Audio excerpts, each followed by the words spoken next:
अब हम आपको ले चलते हैं भ्रष्टाचार निवारण अधिनियम की 1988 के सेक्शन 30 की तरफ। आज भ्रष्टाचार हमारे समाज में खाज और ये दाद और ये छाजन बन चुका है। जहाँ देखो वहाँ भ्रष्टाचार। यदि हम किसी इंजीनियर अभियंता को ले लेते हैं तो जो रोड का ठेका मिलता है ना, उसमें कितना परसेंटेज कहाँ कहाँ जाता है तो उसी को पता होता है। और हानि किसकी होती है? आम जनता की होती है, क्योंकि वो आम जनता का पैसा होता है। और हमारे जैसे जो वरिष्ठ या निम्न या सभी, मान लीजिए जो सभी जन हैं भारतीय, उनका पैसा होता है। चाहे वो किसी भी रूप में हो, सरकार के पास जो धन है वो सब जनता का धन है। और उस धन का दुरुपयोग जो लोग करते हैं, अपनी सैलरी अपनी तनख्वाह से अलग जो धन कमाते हैं गलत तरीके से, वो इलीगल धन होता है।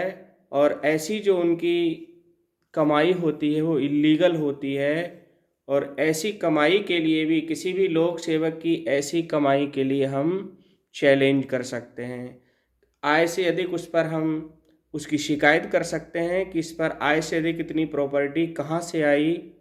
प्रत्येक नागरिक का ये, कोई भी नागरिक, उसको अधिकार है ये कि वो किसी भी लोक सेवक पर यदि शक होती है उसे, और उसके जो ऐसे कृत्य होते हैं जो अनाधिकृत रूप से, इलीगल रूप से जो प्रॉपर्टी उसने बनाई है, तो उसकी हम छानबीन कराएं। और छानबीन के लिए हम आवेदन कर सकते हैं। कहाँ उसका आवेदन किया जाएगा? उसका आवेदन किया जाएगा हर डिस्ट्रिक्ट या मंडल स्तर पर। भ्रष्टाचार निवारण हेतु एक पुलिस की व्यवस्था है सरकार की तरफ से, उसमें हम उसकी शिकायत कर सकते हैं। अब यहाँ पर ये दिक्कत ये आती है कि क्या रिश्वत देने वाला भी उसका सह अभियुक्त होगा उसके साथ? इससे व्यक्ति डर जाता है और शिकायत नहीं कर पाता और अपना शोषण सहता रहता है। मेरे साथियों, इससे डरने की बिल्कुल ज़रूरत नहीं है।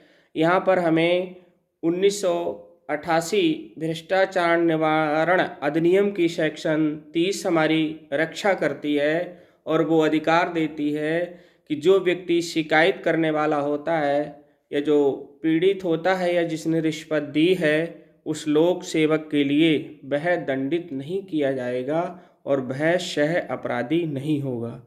इस चीज़ आपको इसलिए बता रहे हैं कि बहुत सारे ऐसे पीड़ित हैं जो परेशान होकर ये शिकायत नहीं कर पाते और पीड़ा सहते रहते हैं कि रिश्वत देने वाला भी अभियुक्त हो जाएगा।